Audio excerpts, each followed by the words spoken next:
আসসালামু আলাইকুম। আশা করছি কাছে দূরে যে যেখানে আছেন সবাই আল্লাহর রহমতে ভালো আছেন। আজ হাজির হয়েছি একটা বিকালের নাস্তা রেসিপি নিয়ে, সেটা হলো ডিমের চপ। ডিমের চপ ছোট থেকে বড় সবাই কিন্তু খেতে খুবই পছন্দ করে। আর যে কোনো খাবার যদি আমরা ঘরে তৈরি করি তাহলে খাবারটা স্বাস্থ্যসম্মত ও যথেষ্ট তৃপ্তিদায়ক হয়।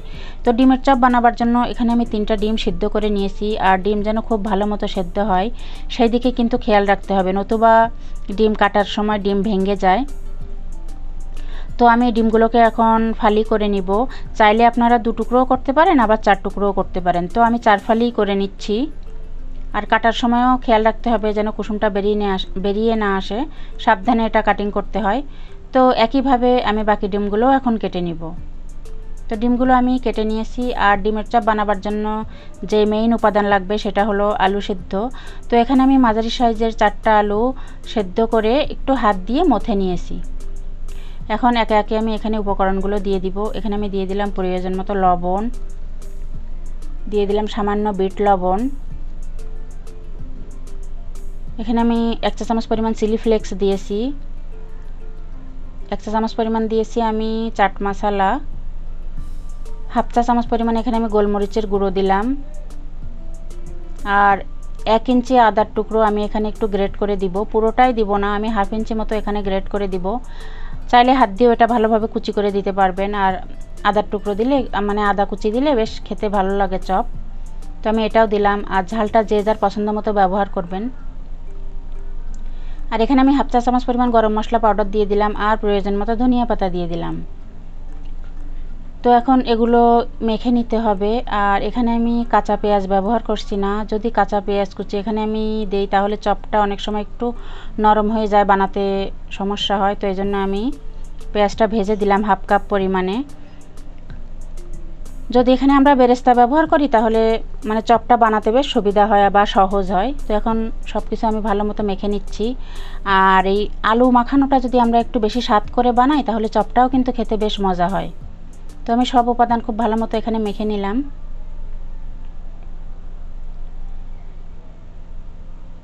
তো এখন প্রয়োজন মতো এখান থেকে আমি আলু মাখানো নিচ্ছি চপটা বানানোর জন্য।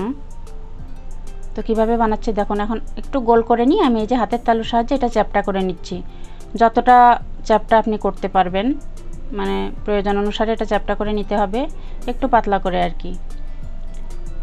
নিয়ে এখান থেকে একটা ডিমের স্লাইস নিয়ে আমি এই যে এর ভিতরে পুর হিসাবে দিয়ে দিচ্ছি। আর কাজটা কিন্তু খুবই আলতো হাতে করতে হয়, যেহেতু আলু সেদ্ধটা বেশ নরম থাকে আলু ভর্তায় ধরতে গেলে এটা। তো এটা আমি হাত দিয়ে একটা রাউন্ড শেপ দিয়ে নিচ্ছি, মানে গাটা মসৃণ করে নিচ্ছি, ঠিক যেভাবে ডিমের চপ বানানো হয় দোকানে আমরা দেখে থাকি, ঠিক চপের আকারে আমি এটা বানিয়ে নিচ্ছি। হাত দিয়ে এটা সমান করে দিতে হবে, আর আলতো হাতে কিন্তু কাজটা করতে হয়।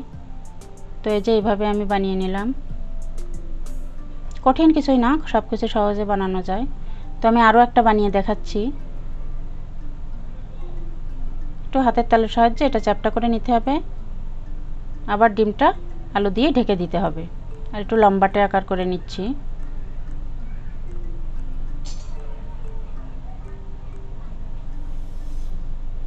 আর বানানোর সময় খেয়াল রাখতে হবে আলুর পুরটা যেন সমানভাবে নেওয়া হয় এবং সবগুলো সাইজ যেন মানে একরকম হয় সেদিকে একটু খেয়াল রাখতে হবে, তাহলে দেখতে বেশ সুন্দর লাগে। তো আমি দেখেন সবগুলো কিন্তু আমি একই সাইজের বানিয়ে নিয়েছি। তো এখন আমি আবারও একটা বাটি নিয়ে নিলাম। আর এখানে আমি দিয়ে দিচ্ছি 2 টেবিল চামচ পরিমাণে ময়দা। 2 চামচ ময়দা দিয়ে এখানে আমি একটু একটু করে পানি দিয়ে একটা ব্যাটার তৈরি করে নেব।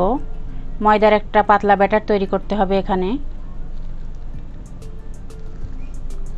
পানিটা একবারে বেশি দেওয়া যাবে না, প্রয়োজন অনুসারে দিতে হবে। বেশ পাতলা হবে ব্যাটারটা, বেশি ঘন হবে না।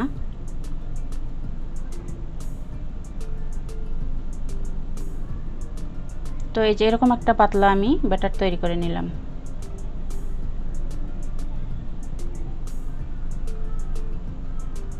আর যেটা লাগবে সেটা হলো ব্রেড ক্রাম্বস। এটা আমি বাসায় তৈরি করে নিয়েছি। আমি 5 টুকরো পাউরুটি আমি ব্লেন্ডারে একটু গুঁড়ো করে নিয়ে আমি একটু চুলায় ভেজে নিয়েছি। তো ওখান থেকে একটা আমি চপ নিয়ে এই যে এখন ব্রেড ক্রাম্বসে গড়িয়ে নিলাম। নিয়ে এখন আমি ময়দার গোলার ভিতরে দিয়ে দিলাম। আর কাজটা কিন্তু সব কিছুই আলতো হাতে করতে হবে, নতুবা কিন্তু ভেঙে যেতে পারে। এটা আলু ডিম সবই খুব সফট জাতীয় জিনিস।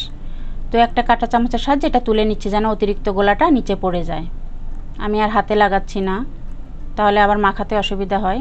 তো শুকনো হাতে আবার এটা ভালো মতো গড়িয়ে নিতে হবে প্রয়োজন অনুসারে,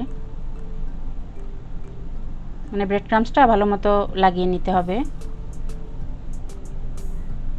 তো আমি গড়িয়ে গড়িয়ে এটা ভালোভাবে লাগিয়ে নিচ্ছি, যেভাবে অন্যান্য চপ আমরা বানিয়ে থাকি সাধারণত ঠিক সেইভাবেই।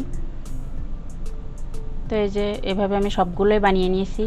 বানিয়ে নিয়ে চাইলে এই অবস্থাতে আপনারা ডিপে সংরক্ষণ করে অনেক দিন পর্যন্ত রাখতে পারবেন, মন চাইলে ভেজে নেওয়া যাবে।